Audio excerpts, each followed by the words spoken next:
대한민국 최초의 강선 조선소가 자리한 이곳 바로 부산인데요.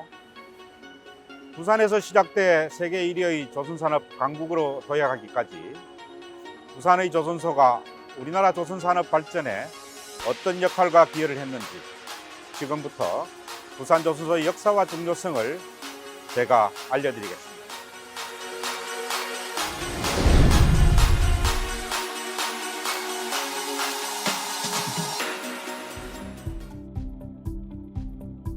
조선소의 역사는 부산에서 시작됐습니다. 부산은 일본과 인접한 가장 큰 항구 도시로 근대 조선 산업은 부산에 들어와 활동하던 일본인 조선 업자들로부터 시작됐습니다. 1930년 일본이 한반도를 군수 기지화하고 군수 산업과 중공업이 발전하게 되면서 근대 조선소도 출범했는데요. 그리고 1937년 7월 10일 박영철 외 4인의 민족 자본가들이 주축이 되어 근대적인 조선소인 조선중공업 주식회사를 부산 영도에 설립했습니다. 조선중공업은 3,000톤급 선대 2기, 3,000톤급 도크 1기를 건설하고 목공장, 철공장, 현도공장을 신축하면서 한국 최초로 도크가 있는 조선소로 건설되었습니다. 우리나라 근대 조선소의 효신 조선중공업 주식회사는 1937년 설립되었습니다. 회사 입지로는 지금과 마찬가지로 조선의 최대 관문이었던 부산을 최적지라 판단했습니다. 당시 부산시 영도구 영선동 1번지 소재의 세2조철공소와 조선주광주식회사를 추가 매수해 영업을 개시한 곳입니다. 조선중공업 주식회사는 설립 당시 국가의 적극적인 후원을 받아 1938년에 화물석 2척을 완성해 우리나라 최초의 철강선 건조 시대를 열었는데요. 당시로서는 큰 규모의 조선소를 갖췄을 뿐만 아니라 1939년에는 국내 최초로 4년제 기능공 양수소를 설치해 체계적으로 기술 인력을 양성하는 등 조선 1번지 부산의 기틀을 닦아 나가기 시작했습니다. 조선중공업은 설립 초기 3년 동안 7척의 선박을 건조했으며 1939년에는 1,100톤급 화물선을 건조해 가장 큰 건조 능력을 자랑했고 1940년대에는 2,750톤급 화물선을 8척이나 수주하기도 했습니다. 1940년 5월 말에는 임직원 925명, 견습공 108명 등 전체 1,033명이나 되는 대규모 조선소로 발전했습니다. 1950년 국영조선소 설립이 필요하다고 판단한 정부는 조선중공업을 기반으로 대한조선공사를 설립합니다. 대한조선공사는 한국전쟁을 계기로 크게 성장했습니다. 또 1948년 대한민국 정부가 수립되면서 경제 자립을 위해 노력하던 중 한국전쟁이 발발함에 따라 주요 산업시설과 많은 선박이 피해를 입었습니다. 조선산업도 예외 없이 부산지방 이외의 시설은 대부분 파괴가 되면서 유명무실한 상태가 되었지요. 하지만 군수물자와 원조물자, 수송이 증가해서 선박의 수리와 신조 수요가 증가되었고 부산의 해운업과 조선업이 더욱 재생할 수 있는 기회가 되었습니다. 대한조선공사가 조선산업을 주도하면서 부산은 1960년에서 70년대 초까지 대한민국의 조선산업의 중심지가 되었습니다. 대한조선공사는 국내 기술과 시설로 중형 화객선과 원형어선 등 본격적인 철강선 건조를 시작하며 역사적인 기록 행진을 시작했습니다. 강선 제조는 목선에 대비해서 선박의 이 수령이 증가하는, 즉 내구성이 증대되고 화물 적재량을 획기적으로 늘릴 수 있는 선박의 확장성을 의미합니다. 이는 수송량 증가로 해운물류 시장을 주도할 수송수단으로 선박이 대두될 수 있고 조선업의 확장을 의미하는 것입니다. 또한 강선건조는 용접 기술의 도입과 궤를 같이 하고 있고 내구성 및 시공 방안의 혁신적 발전을 선도하게 되는 시작점이 되었다고 할 수 있습니다. 1970년대 후반부터 세계 경제가 호전되면서 정부는 경제를 이끌어갈 국가기관 산업으로 철강산업, 석유화학공업과 함께 조선산업을 선택합니다. 서울대학교와 부산대학교 그리고 인하대학교에 순차적으로 조선공학과가 개설되고 우수한 기술자들이 양성되기 시작합니다. 또 국가의 전폭적인 재정적 지원을 받은 대기업들이 초대형 조선소를 건설해 나갑니다. 1970년대에는 제1차, 2차, 3차 경제개발 5개년 계획기간에 다져진 기간 산업을 기초로 우리나라 조선산업은 일대 전환기를 맞이하게 되었습니다. 1970년까지 우리나라 조선의 중추 역할을 하던 대한조선공사의 시설 규모를 훨씬 능가하는 대규모 조선소를 1973년 현대중공업이 울산에 완공했습니다. 현대중공업 울산 조선소를 필두로 1975년 수리조선 전문인 현대미포조선이 설립되고 1977년에는 삼성그룹이 우진조선소를 인수하는데요. 특히 현대중공업은 조선소 준공과 더불어 26만 톤급 초대형 유조선을 건조해서 우리나라 조선은 본격적으로 세계 시장에 진입하기 시작합니다. 이후 한진그룹이 대한조선공사를 인수하면서 한진중공업, HJ중공업 등의 산맥을 거쳐 대한민국 조선산업의 부흥을 이어갑니다. 우리나라는 이미 1972년 HJ중공업의 전신이었던 대한조선공사에서 10,000톤급 이상의 벌크 화물선 펜코리아호를 건조했으며 1973년에는 대동조선이 우리나라 최초 컨테이너 전용 운반선을 건조해 높은 기술력을 자랑했습니다. 이렇게 1970년대 들어 신규 대형, 중형 조선소들의 건설과 기존 조선소의 시설 확장으로 우리나라 건조 능력은 1972년 19만 기가톤에서 1976년에는 260만 기가톤으로 대폭 증가하면서 세계 2위 조선 강국으로 진입할 수 있게 되었습니다. 제가 지금 나와 있는 곳은 HJ중공업 영도조선소인데요. 이곳에는 상징적인 기념비가 있습니다. 바로 이 기념비인데요. 국내 최초의 철강조선소인 HJ중공업 영도조선소 내 대한민국 1번도 그 자리에 세운 것입니다.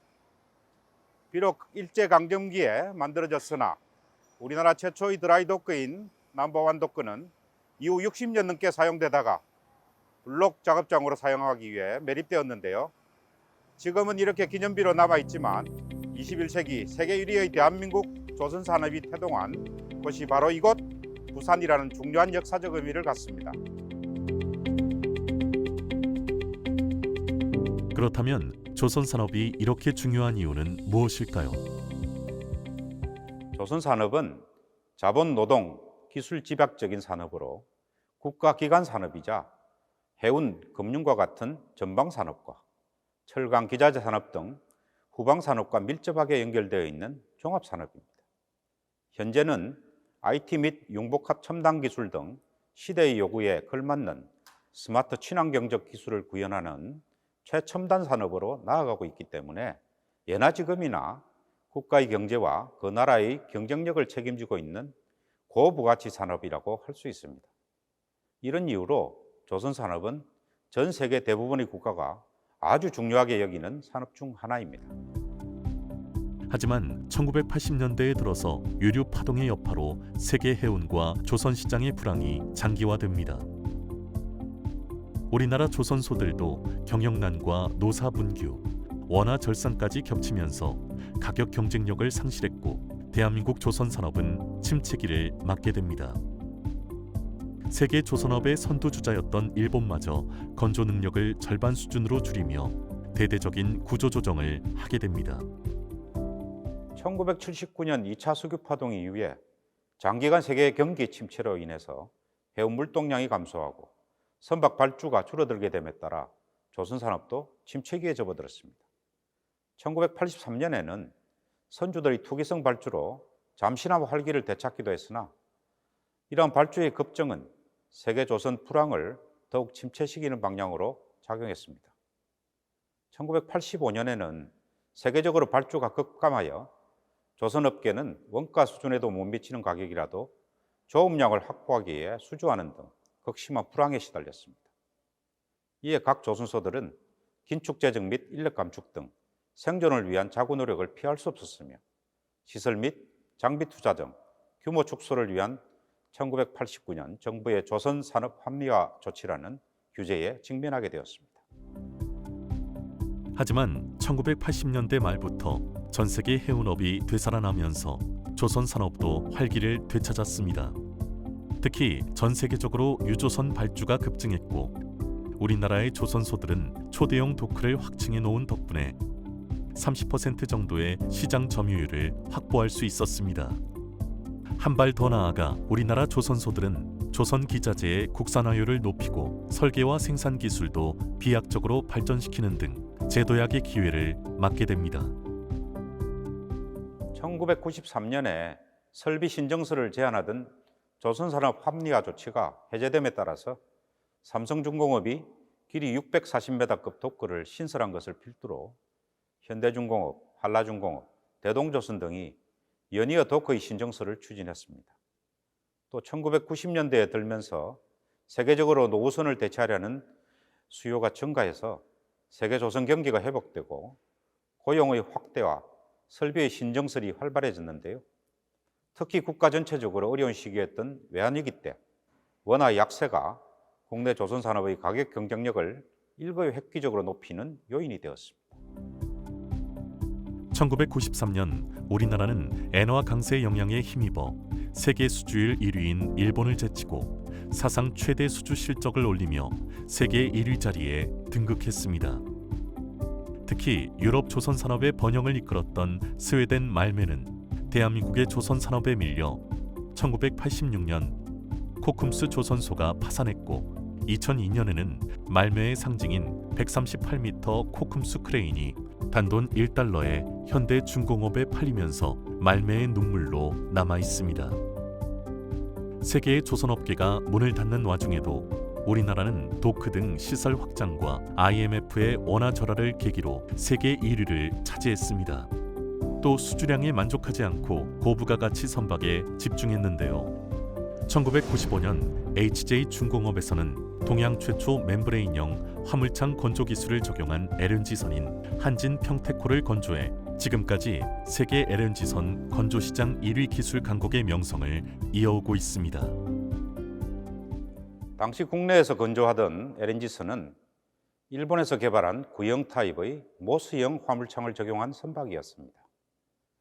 그러나 부산 한진중공업은 유럽에서 개발된 화물창 기술을 과감히 도입하여 LNG선의 세대 교체를 시작하였고 그것이 동양 최초의 멤브레인형 LNG선인 한진 평택호가 탄생하게 된 배경이자 오늘날 국내 조선소가 세계 LNG선 건조 시장을 석권할 수 있었던 출발점이라 할 수 있습니다. 2000년대 이르러서 세계 선박 건조량 순위에서 세계 3대 조선소 모두 대한민국 조선소가 차지할 만큼 대한민국 조선 산업은 최고의 전성기를 누리게 됩니다. 한때 중국의 저가 수주로 어려움을 겪기도 했지만 다시 한국으로 선박 수주가 몰리기 시작했고 2018년 점유율 44.2%를 기록하며 조선업계 1위를 되찾게 됩니다. 2000년 이후 우리나라 조선 산업은 수주, 건조, 수주 잔량 등에서 세계 선두에 나서 실질적으로 세계 조선 산업을 선도하게 됐습니다. 2003년 기준 선박 수주량은 3,240만 GT로 세계 시장의 43.8%를 차지했고 경쟁 상대이던 당시 2위 일본과 미래 경쟁 상대로 예상되는 중국을 크게 앞서면서 국내 조선 산업은 세계 조선 산업을 선도하게 됐는데요.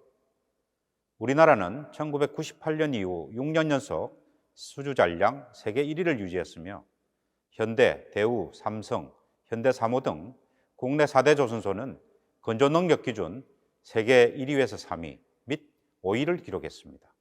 뒤를 이어 한진중공업과 SDX 조선도 건조 능력 기준으로 세계 10대 조선소에 들게 되면서 2000년대 명실상부한 조선 강국으로 발돋움했습니다. 지난 40여 년간 우리나라는 세계가 인정하는 수많은 선박을 건조해 왔습니다. 과거 벌크선이나 유조선 위주로 건조하던 우리나라 조선소들은 방대한 경험과 노하우를 바탕으로 LNG선과 초대형 컨테이너선은 물론 쇄빙선과 특수선까지 부가가치가 높은 선박의 건조량을 늘리며 세계 조선 시장을 주도하고 있습니다. 부산은 우리나라에서 근대 조선 산업의 발상지라는 역사적 의미뿐만 아니라 최대의 항만 물류 거점을 보유하고 있는 해운 산업과 금융 허브 도시를 지향하는 부산의 정책 방향 등이 조선의 전방 산업으로서 큰 장점을 갖고 있습니다. 또한 국내 대형 조수소들 및 기자재 산업체의 절대 다수가 부산 지역 인근에 위치하고 있을 뿐만 아니라 연구시설, 교육 인프라 등 면에서도 뛰어난 환경을 자랑하고 있습니다. 그래서 지금도 여전히 부산이 조선 산업의 메카로서 당당히 자리매김하고 있다고 할 수 있습니다. 또한 앞으로 시대의 변화에 따라 다양한 미래 선박 건조기술 개발과 조선 산업 생태계 구축도 부산에서 이루어지고 있기 때문에 조선 산업 메카로서의 부산의 위상은 계속해서 이어질 것입니다.